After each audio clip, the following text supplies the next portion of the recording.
Seimo vadovas Arūnas Valinskas, nenorėdamas viešai pripažinti, kad parlamento vadovybė siekdama trukdyti žurnalistų darbą klydo, bando išsisukinėti. Tikinama, tvarka numatanti, jog Seime iš vienos redakcijos gali dirbti po 6 darbuotojus, neatšaukiama, bet visoms žiniasklaidos priemonėms leista akredituoti dar po 3 darbuotojus. Nesvarbu, fotografus, operatorius ar žurnalistus.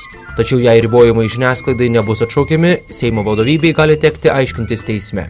Skaičiaus negirdėjau, kodėl toksai buvo pasirinktas, toksai, sakoma, lyg ir pusiau simboliškas 333, lyg tai kažkoks, nežinau, simbolinis skaičius, kuris teisiniais argumentais ir loginiais argumentais mums netrodė pagristas, bet matyt, tokie argumentai kartais irgi.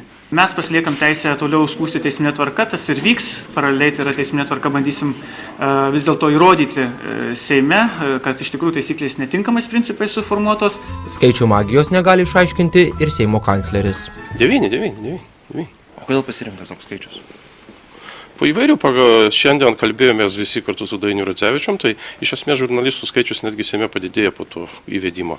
Galbūt keliems stambiesiems viešos informacijos rengėjams iškyla tas klausimas, bet ir tai, jeigu darom tos mainus operatorių ir žurnalistų, tai ir čia nematom jokių problemų. Bet tik apsunkinamas tai darbas? Ne, tai palengvinamas visiems darbas iš tikrųjų. Ačiū labai tada. Su naujais skaičiais nėra supažindinta ir Seimo valdyba. Ji rinksis kitą savaitę. Bendros nuomonės dėl naujų taisyklių žurnalistams valdantieji neturi. Nevienareikšmiškai apie tai kalba ir pats premjeras. Bandymus apriboti žurnalistų darbo pozicijos prašymų vertins Seimo etikos sargai.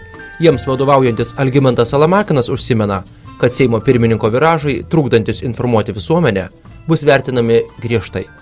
Reporteris Edgaras Kiškis, Vilnius.